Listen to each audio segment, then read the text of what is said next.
Bonjour mes enfants. Aujourd'hui, nous allons aborder une nouvelle leçon de poésie. À quoi ça sert une poésie? Ça sert à jouer des mots. Comment on joue de la guitare, de la flûte ou du piano? Ça sert à faire savoir qu'on est gai ou qu'on est triste, ou bien d'humeur fantaisiste. C'est un voyage intérieur, un moyen d'ouvrir son cœur. Maintenant, on passe pour le poème d'aujourd'hui, intitulé L'école à la maison pendant le confinement. Bien, d'abord, on va passer par l'image. Regardez clairement l'image. Qu'est-ce que vous voyez? On voit clairement qu'il s'agit d'une maman avec ses enfants. Très bien. Maintenant, où se trouve-t-il? Il se trouve à la maison. Très bien. Que font-ils? On s'approche.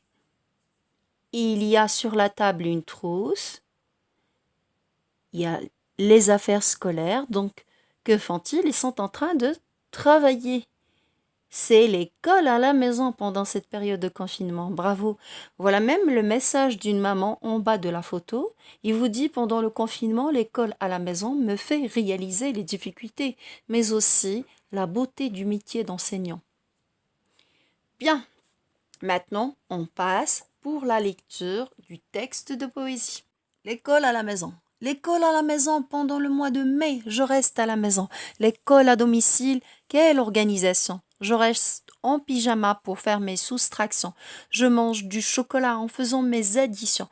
Une petite récréation devant la télévision. On se change les idées avant de faire de l'anglais. Je fatigue mes parents avec toutes mes questions.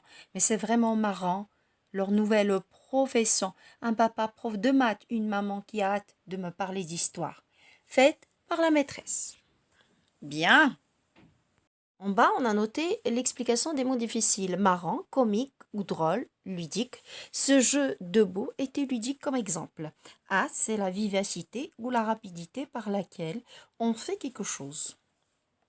Bien. La première question qu'on va poser, c'est quel est le titre de ce poème? Tout simplement, bien sûr, c'est l'école à la maison. Maintenant, comment on appelle les lignes dans un poème? Bravo, ce sont des vers. Comment on appelle un paragraphe dans un poème? Très bien, c'est une strophe. Et la sonorité à la fin des vers, comme dans l'exemple parent, marrant, question, profession, ça s'appelle une rime. Bravo. Comme vous savez, la pandémie de coronavirus a profondément bouleversé la communauté éducative avec la fermeture des établissements scolaires et le confinement. Enseignantes, élèves et parents ont vu leur quotidien chamboulé du jour au lendemain. Ils sont confrontés, maintenant plus de 2 mois, à l'enseignement à distance. Dans le texte, un enfant nous raconte les moments importants de sa journée et le rôle de ses parents en cette période de confinement forcé. Les parents se retrouvent partie prenante de la scolarisation de leurs enfants, puisqu'elle s'effectue désormais sous leur toit. On profite de les remercier infiniment. Après cette petite explication du contenu du texte, je vous conseille maintenant de prendre votre cahier marron, d'écrire la date d'aujourd'hui, poésie, l'école à la maison et d'écrire bien sûr le contenu de ce poème. M'envoyer pour vous corriger les fautes d'orthographe. Après, je vous conseille bien sûr pour la semaine prochaine d'apprendre par cœur le poème. Merci de votre attention et à bientôt.